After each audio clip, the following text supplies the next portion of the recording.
ሰላም እንኳን ወደ ዶክተር ዳርሶ በደህና መጣችሁ። በዛሬው ዕለት ኮራ የተባለች የእስልምና እምነት ተከታይ ከ20 የክርስትና እምነት ተከታዮች ጋር ሰፊ የሀሳብ ሙግት ያደርጋሉ። ኮራ የራሷን መጠይቆች ይዛ መጥታለች። ይህን ለመከታተል እኛም ወቅተናል። መድረኩን ሰጥቼሻለሁ። አመሰግናለሁ። የመጀመሪያው ርዕሴ ፍጹም አሃዳዊነት ከሥላሴ አስተምህሮ ይልቅ ከፈጣሪ ባህሪ ጋር የሚስማማ ነው የሚል ነው። ስሜ ኮራ ይባላል። Shanasa. My name is Ty. My name is Iore. My name is Sierra. Perfect. Nice እሺ መልካም ስላገኛችሁ በጣም ደስ ብሎኛል። ይህን ርዕስ የመረጥኩበት ምክንያት እንደ አንድ ሙስሊም ካለኝ እይታ አንጻር የሥላሴ አስተምህሮ በየትኛውም የአምላክ መለኮታዊ ራእይ ውስጥ ተገልጿል ብዬ አላምንም። አምላክ በባህሪም ሆነ በአካል ፍጹም አንድ ነው ብዬ ነው ማምነው። በተጨማሪም ይህን ሀሳብ ልትቃወሙ ትችላላችሁ። ነገር ግን የሥላሴ አስተምህሮ ግልጽ የሆኑ ብዙ አማልክትን የማምለክ ስርዓትን ይይዛል ብዬ አምናለሁ።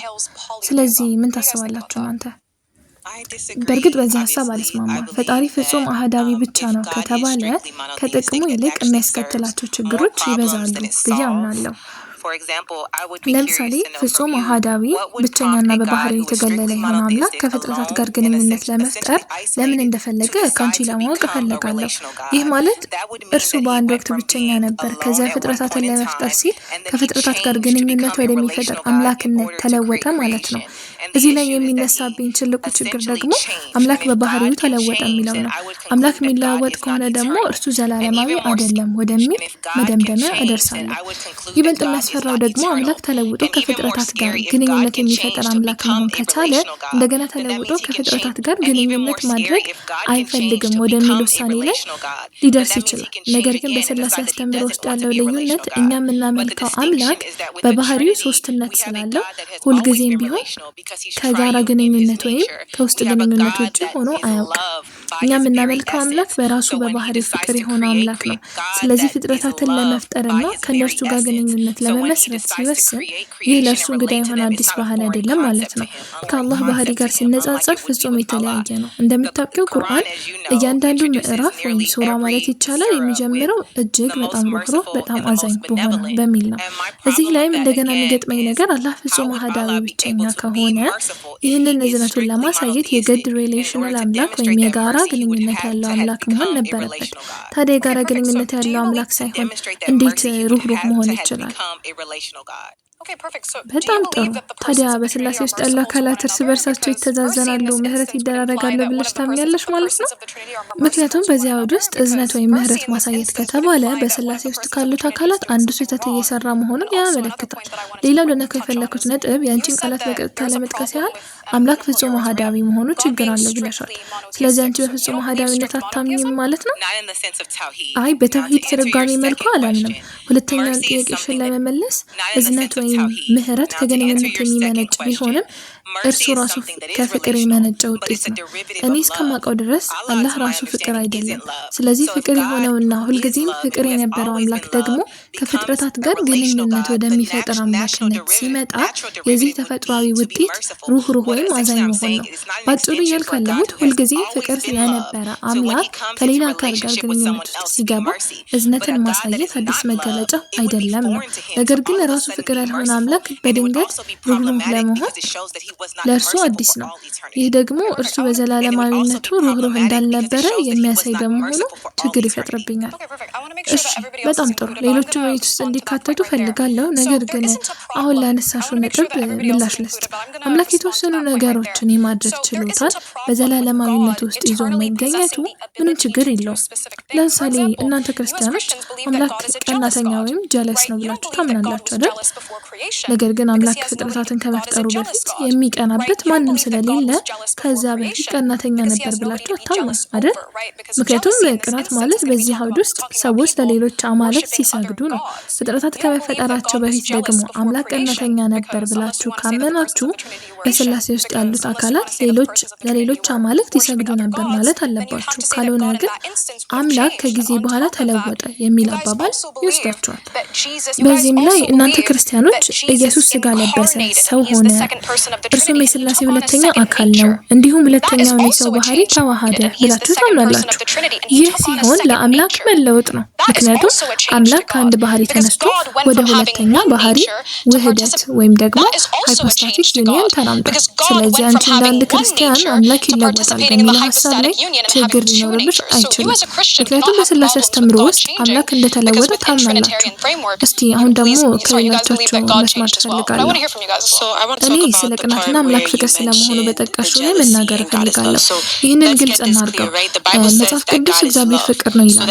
ስለዚህ ፍቅር እርሱ የሚያደርገው ድርጊት ሳይሆን ራሱ ማንነቱ ወይም ባህሪ ነው። አሁን ይህን ከያዝን ይህ ፍቅር የነበረው በሶስትነቱ የውስጥ ግንኙነት ምክንያት መሆኑን እንረዳለን። አብ ወልድን ይወደዋል፣ ወልድ አብን ይወደዋል፣ መንፈስ ቅዱስ ደግሞ ያንን ፍቅር ያስተሳስረዋል። ስለዚህ አምላክ ቀናተኛ ነው፣ በቅናት ላይ ተመስርቶ ይሰራል አልሽ። እንደሱ አይደለም። አምላክ የሚሰራበት ቅናት ጽድቅ ነው፣ ምክንያቱም የፍቅሩ መገለጫ በመሆኑ። እርስ በርሳቸው ይቀናኑ ነበር ማለት አይደለም።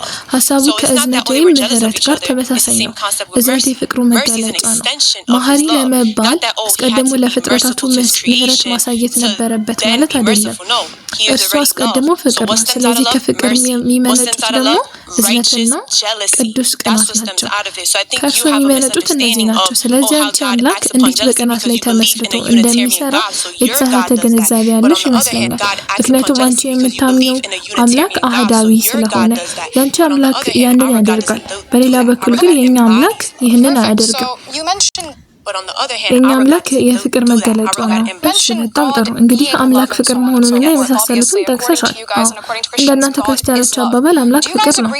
አምላክ በሀሳብ ሊመነዘር ከሚችል ከማንኛውም አካል በላይ እንዲሁም ደግሞ ሊታሰብ ከሚችል ነገር ሁሉ በላይ የላቀና ታላቅ መሆኑን ተስማማላችሁ። እናም እናንተ ፍቅርን ለሌላ አካል ማካፈል ፍቅርን በራስ ውስጥ ብቻ ይዞ ከመቀመጥ የተሻለ እንደሆነ ታምናላችሁ። ትክክል ነው።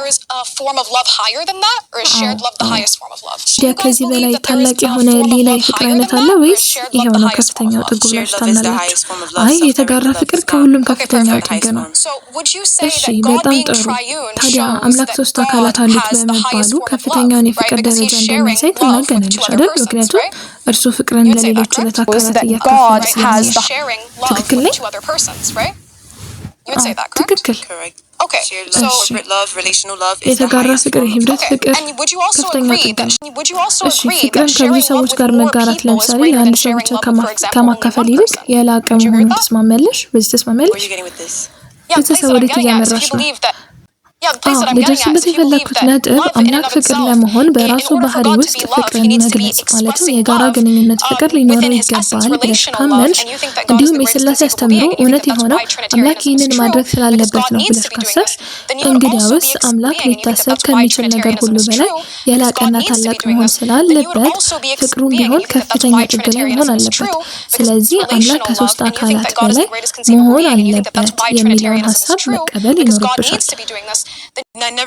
አምላክ የግድ ያስፈልገውም ከዚህ መርህ የተነሳ አይደለም።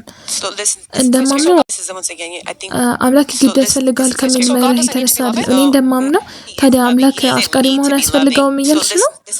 እርሱ በባህሪው አፍቃሪ ነው። አፍቃሪ መሆኑ ግን የግዴታ አስፈላጊ አይደለም። ቆይ አንዴ ጠብቆኝ። ታዲያ አምላክ አፍቃሪ ሳይሆን አምላክ መሆን ይችላል? ጥያቄ ይሄ ነው። ያስፈልገዋል ወይ ስል እንደናንተ አስተምህሮ አምላክ ፍቅር ሳይሆን አምላክ መሆን ይችላል ወይ ማለት ነው? አይደለም። እኔ የነበረው የግዴታ አይደለም ነው። ሌሎቹ ያነሱ ያሉት ነጥብም ይሄ ይመስለኛል። ግዴታ አፍቃሪ መሆን አያስፈልገውም፣ ምክንያቱም ይሄ የእርሱ ባህሪ ወይም ማንነት ስለሆነ ነው። እናም በዚህ ላይ ግን ላንቺ ማቀርበው ጥያቄ አለኝ። እሺ ቀጥይ። አፍቃሪ መሆን ማለት ከራስ ወዳድነት ነፃ መሆን ነው ብለሽ ታምኛለሽ?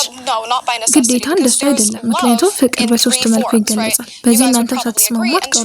ከነዚህ መካከል ሁለቱ የራስ ፍቅር ወይም ሰልፍ ላቭ እና የጋራ ግንኙነት ፍቅር ወይም ሪሌሽናል ላቭ የሚባሉት ናቸው። የጋራ ግንኙነት ፍቅር ሳይኖርሽም ቢሆን አፍቃሪ መሆን ትችላለሽ። ሌላኛው ነጥብ አምላክ ሊታሰብ ከሚችል ነገር ሁሉ በላይ የላቀ አካል ነው ብላችሁ ታምናላችሁ ወይ ብዬ ጠየቅኩበት ምክንያት ብዙ ሰዎች የሥላሴ አይነት አምላክ የሚያስፈልገን አምላክ የጋራ ግንኙነት ፍቅር ያለው እንዲሆን ስለሚፈልግ ነው። ይህም ከእርሱ ባህሪ ውስጥ የሚገኝ ነገር ነው። አምላክ ፍቅር ነው፣ ስለዚህ አምላክ ሲኖር ፍቅርም አብሮ አለ ሲሉ ስለማይ ነው። ለዚህ ነው እናንተም ያስፈልገዋል የሚለውን የቃላት አጠቃቀም ላይ ችግር ያለባችሁ ይመስለኝ። እኔ ለማለት የፈለግኩት አምላክ ካለ ፍቅርም አለ። አምላክ አፍቃሪ መሆን የግዴታው ካልሆነ እናንተ መጀመሪያ ላይ አምላክ በውስጡ የፍቅር ግንኙነት ሊኖረው የግድ ነው ስትሉ የነበራችሁትን የአምላካችሁን ማንነት ትታችኋል።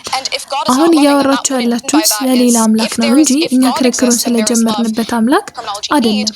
አምላክ አፍቃሪ መሆን ካላስፈለገው ደግሞ ይህ የተነጋገርንበት ያለ ነው አምላክ ሊሆን አይችልም። አፍቃሪ መሆን ያስፈልገዋል ስል ለማለት የፈለግኩት ይህንን ነው። በአጠቃላይ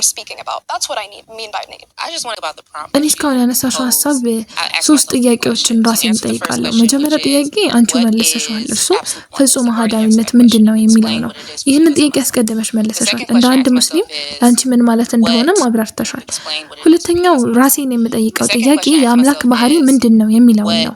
ስለ አምላክ ባህሪ ሳስብ ስለ መንፈስ ፍሬዎች አስባለሁ። እዚህ ጋር ገላትያን 5:22 ለመጥቀስ ፈልጋለሁ። ከነዚህ የመንፈስ ፍሬዎች መካከል አንዱ ደግሞ ያለ ራስን አሳልፎ መስጠት ወይም ያለ ሰልፍለስነስ ለማሳየት በጣም አስቸጋሪ የሆነ ነው።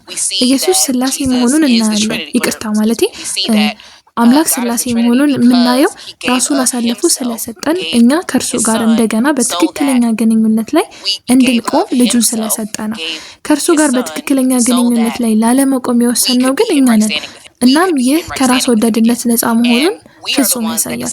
እርሱ ታውቃላችሁ እናንተ ተውት በቃ ራሳችሁ ናችሁ እኮ ዞር ያላችሁት፣ እኔ ምንም ማድረግ የለብኝም ሊል ይችል ነበረ።